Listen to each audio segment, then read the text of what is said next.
Yeah, man, definitely. So, pretty much with every client that we help, is we go through a financial inventory, right? So the financial inventory, we pretty much look at gathering information based off of their income, if they're married, single, any medications that they're taking, things like that, and also any medical conditions. Because with life insurance, is based off of qualifying, it's based off of your health, anything that's happened in the past. And the cool part about that is that we're actually work with so many carriers, that even if you've had a certain condition in the past, we can find a different carrier that won't accept it, but we can find one that will, right? So we're always able to kind of encompass every little thing.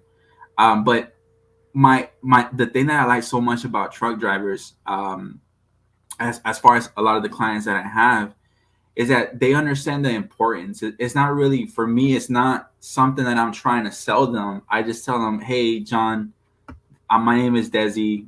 This is what I'm going to do. I'm going to ask you a few questions. I'm going to ask you a few health questions, and we're going to see what we could get you qualified for." I show them the options. They tell me how much they want, and we go ahead and submit the application, get that approval. As far as a few other people that we talk to, we have to look at not really on persuading them to get something. They already know they need it, but it's not really something that they want to make that movement just yet. And I feel like with truck drivers, they know how urgent it is because one, they're on the road a lot. And I think that that's kind of like they already understand and know. A lot of people, even they have life insurance through their employer, driving trucks through their employer, they offer that life insurance. The downside of that is that pretty much if you retire or you get sick, you can't no longer work, that coverage is going to go away. And what we Yeah. look at is something that's more permanent for them, that even after they retire or even after, God forbid, knock on wood, something happens, they're still going to have that coverage after, right? Right. I do like from the training I've been doing, something that gets, thrown around in the training a lot is insurability and and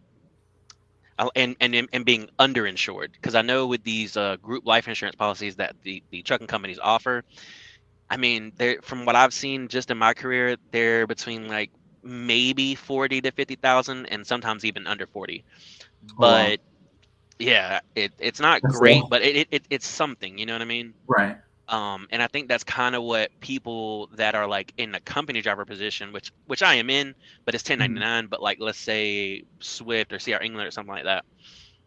I think I think Swift is only like 50. So Okay. I mean, if something were to actually happen, that's just gonna give the family like a little bit of a buffer, not even like it's not a long-term thing. Uh, Right. just to kind of give you like an example of what I have set up for myself is I have a revocable trust that is the beneficiary of my life insurance policy. All right, sorry about that. Just one second. Good. Uh, but you know, it's the beneficiary of my life insurance policy, and I have certain stipulations set up to, basically like when I die, they will receive, and I have a trustee and all that.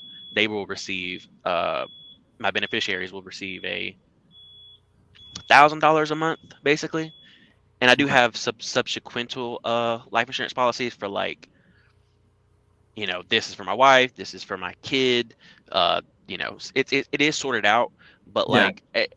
like I'm a little more esoteric than say maybe the average truck driver. I'm not trying to say Mhm. nothing, but I don't. When I start getting talking like this, a lot of truck drivers just look at me like, "What are you No, talking about, man?" it's well planned. Well planned, man.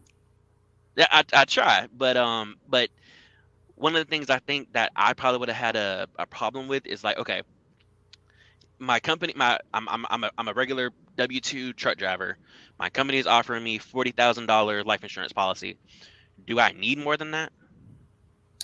So typically, how we look at everything, and just a standard, you want to look at least 2 to 3 years income replacement. If you have children, if you have a wife, anything like that, right? So let's say you're bringing in, let's just set this example, 50,000, right? Mm, So 50,000 a year. I'm sorry, you're bringing in 50,000 a year. and let's say you have 50,000 now through the coverage, perfect.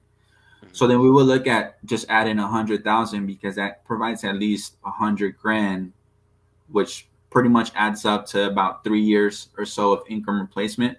Because we also have to look at, one, do you have a mortgage, right? Yeah, So exactly. if you have a mortgage, then we might have to add a little bit more. In a lot of the families that we help, typically there's one primary breadwinner or a higher income from the primary breadwinner than the other one. So then we look at making sure that we're replacing that income, as well as we help with the mortgage protection too.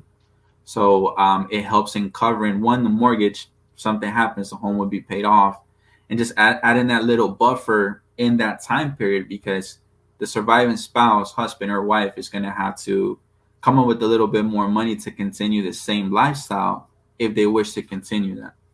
And I You think brought that, up a. go Go ahead. I'm ahead. sorry. Go ahead. No, no, no. That's I think that that's pretty much what people don't really think about, as far as when they die. It's like, okay, just bury me or burn me, right? $5,000, Right. $10,000, that's all it takes. But it's a lot of other little things, and that's really what we try to make sure that we understand, and put our clients in the best position we can, based off of their current situation, because everybody's different. Right. Just real quick, before